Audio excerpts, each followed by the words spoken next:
هو ليه ملكات الجمال مش جمال؟ عارفين معظم الناس مش مهتمين بمسابقات ملكات الجمال، ممكن الفئة اللي بتهتم بمسابقات ملكات الجمال سواء ميس يونيفرس أو ميس بلد بحد ذاتها، وفي الغالب هي فئة صغيرة من البنات هي اللي ممكن تكون بتهتم بالنوعية دي من المسابقات، بس معظمنا لما بيصادف أي فيديو لأي مسابقة ملكات جمال بنشوف البنات اللي بيكونوا متنافسين أو حتى اللي بتكسب ملكة جمال العالم، بتحس إن هي أوكي حلوة بس يعني عادي، في أحلى منها بكتير. اللي هو أنت بتشوف ملكة جمال العالم، وعلى الصعيد الاخر انت ممكن تكون في سوبر ماركت بتشتري حاجه ولقيت واحده فائقه الجمال اللي هي فعلا في نظرك اجمل بنت في الكون، وبكل تاكيد كانت في نظرك احلى من ملكه جمال العالم اللي انت شفتها في الفيديو. طب ليه؟ ازاي ملكه جمال العالم اللي المفروض تكون في نظر كل العالم اجمل واحده، في ناس كتير بتشوفها وانت ممكن تكون واحد منهم جميله بس مش اجمل حاجه؟ يعني فهل هم فعلا بيختاروا غلط ولا ممكن احنا نكون فاهمين الموضوع غلط؟ لحظه واحده.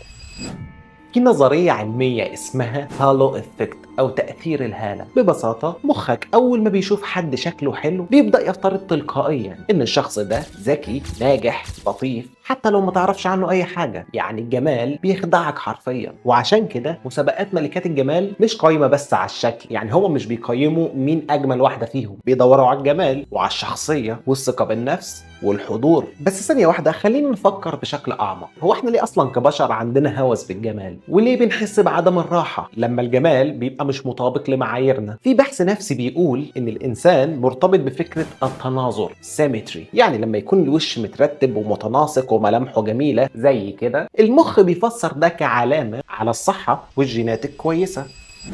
بس الحقيقة في ناس ملامحها مش مثالية ومع ذلك جاذبيتهم بتخطف الأنظار أكتر من أي حاجة. طب ليه؟ لأن الجمال مش دايما بيكون بصري، الجمال في أوقات كتير بيكون في فايب الشخص. عارف أنت الشخص اللي قعدته حلوة، اللي قعدته بالدنيا، هو ده شخص جميل في نظرك، اللي مع انه مش بالضروره يكون اوسم واحد في القعده، ولكن قعدته معاك بتخلي فيه جمال في فايب القعده، في حضوره في المكان وفي ثقته في نفسه. عارف احساس لما تقابل واحد لاول مره بس تحس انه حلو وبعد ما تتعرف عليه اكتر تكتشف انه بقى اجمل في نظرك؟ ده لان الجاذبيه مش بس في الملامح، ده بيكون تاثير طاقه الشخص عليك. في تجربة اتعملت على مجموعة أشخاص شافوا صورة لنفس الشخص قبل وبعد ما سمعوا صوته أو عرفوا شخصيته. يعني جابوا أشخاص سمعوهم صوت ناس وكل واحد قعد يتخيل هو شكل الشخص ده ممكن يكون إيه، والنتيجة تقييم الجمال بعد ما شافوا الشخص اتغير تماما. يعني بمجرد ما سمعوا صوته وعرفوا شخصيته خلت وشه شكله أحلى في نظرهم. تخيل يعني أنت ممكن تكون أجمل واحد في القعدة بس لو أنت بتعرف تتكلم كويس وتقول إفيهات حلوة. كمان معايير الجمال بتختلف بين الثقافات، يعني اللي بيعتبر جذاب او حلو في كوريا الجنوبيه مثلا ممكن ما يكونش بنفس الجاذبيه في البرازيل او في افريقيا. كل مجتمع عنده معاييره الخاصه اللي بتحدد مين جميل ومين مش جميل. في دراسه اتعملت على اكتر من 50 دوله حول العالم وسالوا الناس ايه الملامح اللي بتعتبروها جذابه، والنتيجه كانت ان مفيش اي اجماع على شيء. في دول تشوف ان الانف الصغيره دي علامه الجمال، ودول تانية شايفه ان الانف البارز هو الاجمل. في ثقافات البشره الفاتحه هي رمز الجمال، وثقافات تانية شايفه ان البشره الغامقه او التانينج هي الاكثر جاذبيه. وده بيثبت ان الجمال مش حاجه مطلقه، الجمال هي فكرة مجتمعية بنتعلمها مع الوقت. ولو فكرت أكتر هتلاقي إن حتى معايير الجمال نفسها بتتغير مع مرور الزمن. يعني على سبيل المثال في الستينات كان الجسم الكيرفي هو ده الجسم المثالي، الترند اللي كل البنات كانت عايزة تبقى زيه، على عكس التسعينات اللي كانت الموضة وقتها هو الجسم النحيف، الجسم الفرنساوي. واحنا بقى دلوقتي عصر الفلاتر. انت دلوقتي ممكن تعمل شيب جسمك بالفلاتر، مش محتاج يكون اكشلي جسمك ليه شيب معين. ممكن النهارده تبقى كيرفي بكره تبقى فيت، ممكن انت النهارده تنزل صورتك بفورمه وتنزل تقعد على القهوه بكرشك عادي. احنا دلوقتي بقينا في عصر الفلاتر اللي بتخلي الناس كلها شبه بعض. يعني احنا دلوقتي ما بنحاولش نبقى اجمل، احنا بنحاول نبقى نسخ من بعض. انت بتشوف صوره الشخص الفلاني او هي بتشوف صوره الانفلونسر الفلانيه تقول لك انا عايزه ابقى شبه دي، وتبدا تغير في شكلها عشان تحاول تبقى اقرب نسخه للبنت اللي هي عايزه تبقى شبهها. بس السؤال هنا، هل الجمال ده هو اللي فعلا بيحدد قيمه الشخص، ولا ده ممكن يكون تسويق وصناعه عشان يبيعوا لنا منتجات التجميل والعمليات التجميليه؟ With a kiss of a puff, this perfect blend with a touch of perfection. The one truly streak-proof fluid, giving you a moist satin soft. new shape in 40 years of lipstick fashion. Make the lipstick of tomorrow yours. خليني اصدمك بمعلومة: صناعة التجميل او المنتجات التجميلية وعمليات التجميل حول العالم قيمتها اكتر من 500 مليار دولار. انت متخيل الرقم؟ 500 مليار دولار اتصرفوا عشان ناس تعمل تجميل في وشها، سواء منتجات او عمليات. يعني احنا بنتأثر بالاعلانات والترندات لدرجة اننا بنصرف مليارات عشان نطارد فكرة مش ثابتة. بس لحظة واحدة، هل احنا اللي بنحدد معايير الجمال ولا في حد هو اللي بيقررها لينا واحنا بقى بنمشي ورا زي القطيع؟ الحقيقة ان معايير الجمال اللي احنا بنشوفها حوالينا في الاعلانات وعلى السوشيال ميديا هي مش عشوائية، هي معمولة بعناية، متصممة، محسوبة، ومتخطط لها من قبل شركات ومستثمرين عارفين ازاي يخلقوا الحاجة جوه دماغك ويبيعوها لك على انها الحلم. ليه؟ عشان يخلوك تحس انك ناقص، والحل الوحيد عشان يعوض الجزء الناقص اللي عندك ده هو منتجهم. تعال نفكر فيها. ليه احنا فجأة بقينا مهووسين بالبشرة الزجاجية اللامعة اللي هي زي بتاعت الكوريين؟ ليه في التسعينات كان التان هو علامة الجمال، لكن دلوقتي المنتجات وكل حاجة بدأت تبيع لك ان البشرة الفاتحة هي الحلوة وهي الموضة دلوقتي؟ والله اعلم لو انت شفت الفيديو ده في المستقبل هيكون ايه الموضة وقتها. ليه كان في فترة الحواجب الرفيعة هي اللي ترند، والنهاردة لو ما عندكش حواجب وولفرين فانت كده بعيد او متأخر، العالم بيجري يا مان.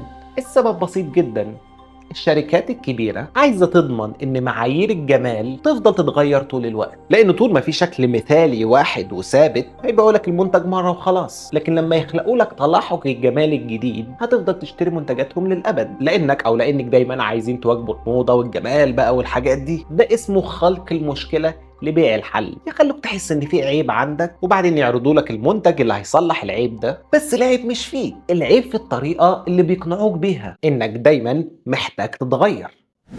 في نظرية اسمها التلاعب بالإدراك Perpetual Manipulation، ودي ببساطة بتقول إن عقلك ممكن يتم برمجته على إن يشوف حاجة معينة هي الأفضل حتى لو دي كانت مجرد خدعة بصرية. يعني لو كل يوم بتشوف نفس شكل الجسم في الإعلانات وعلى السوشيال ميديا، نفس نوع البشرة، نفس الملامح تقريبا، مع الوقت عقلك هيبدأ يربط ده تلقائيا بالجمال، وأي حد مختلف هيحسسك إنه أقل من معايير الجمال المتعارف عليها. وهنا بقى تيجي قوة الإعلام. إعلانات، أفلام، انستجرام، تيك توك، كله بيغذي نفس الفكرة. تخيل معايا كده مثلا كل المشاهير والمؤثرين بدأوا يلبسوا لون فحلوقي. أنا معرفش هو في لون اسمه كده ولا لأ. تخيلوا كل المشاهير بدأوا يلبسوا اللون الفحلوقي ويعملوا تسريحة شعر معينة، وكلهم بدأوا يعملوا ماركتينج إن ده هو الستايل وهو ده الموضة. في ظرف شهرين اللون الفحلوقي هيبقى هو الموضة، وتسريحة الشعر دي هيبقى لازم إنك تجربها وتعملها. وبعد مدة ترند جديد بألوان جديدة، بلا بلا، ودوامة لا تنتهي. لكن الخطر في ده هو الشركات اللي بتستخدم التكنولوجيا عشان تتحكم في قراراتك بدون ما انت تحس. ازاي يعني؟ عن طريق AI، ايوه الذكاء الاصطناعي اللي بيحلل كل حاجه انت بتعملها على السوشيال ميديا ويشوف ايه اللي بيلفت انتباهك، اللي انت لما بتبقى بتسكرول بتقف عنده وتشوفه، بعدها على طول تلاقيه غرقك اعلانات للمنتج ده، فانت تبدا تحس ان ده انا محتاج اشتريه بقى، مع ان انت قبلها بثواني كان عادي مش فارق معاك، بس انت دلوقتي لما تيجي بقى فعلا نبدا ناخد خطوه ونشتريه. في دراسات اثبتت ان الشركات بتستخدم الخوف كاكتر وسيله للتسويق، يخلوك تخاف انك مش كفايه، يخلوك تحس انك اقل من الناس، فانت تبدا تدور على اي حاجه تحسن منك، واول حاجه هتلاقيها قدامك اعلان لمنتجهم اللي صدفه سبحان الله ظهر لك في الوقت الصح. يعني باختصار انت مش اللي بتختار تحب ايه، هم اللي بيزرعوا الفكره في دماغك، وبعدها انت بتفتكر انك قررت لوحدك وان ده فعلا قرارك، انت عايز الشيء ده. طب ايه الحل؟ ازاي تخرج نفسك من اللعبه دي؟ خلاص انا عايز افوق، انا عايز اخرج من اللعبه دي، ازاي بقى؟ ببساطه اول خطوه انك تبقى واعي. اسال نفسك هل انا فعلا عايز ده ولا انا بس اتعودت اني اشوفه لدرجه اني صدقت انه ضروري؟ لان في النهايه الجمال مش منتج هتشتريه، الجمال هو انك تكون مرتاح مع نفسك حتى لو انت مش مطابق للكتالوج اللي قرروا يبيعوه لك. فالموضوع مش ليه ملكات الجمال مش جمال، الموضوع الحقيقي هو ليه احنا بنتعامل على ان الجمال ليه شكل واحد بس. دلوقتي انا عايزك تقول لي في الكومنتات ايه اكتر حاجه لفتت انتباهكم في حد قبل ما تلاحظوا شكله، وافتكر ان الجمال الحقيقي مش في المرايه، الجمال الحقيقي فيك انت. وبكده نكون وصلنا لاخر الفيديو. اتمنى يكون الفيديو عجبكم. تنساش لو عجبك الفيديو تنزل تعمل اشتراك في القناه وتفعل جرس التنبيهات عشان كل ما انزل فيديو جديد يجي لك اشعار، ويا ريت كمان تعمل لايك عشان تحمسني وتحفزني ان انا انزل فيديوهات اكتر. وقبل ما تمشي ده الانستجرام بتاعي، بنزل هناك محتوى مختلف تماما عن اللي بنزله هنا في القناه. اتاكد انك عامل لي فولو هناك، سيب لكم اللينكات تحت في اول كومنت. يب ذاتس ات، واشوفكم في حلقات قادمه. See you later.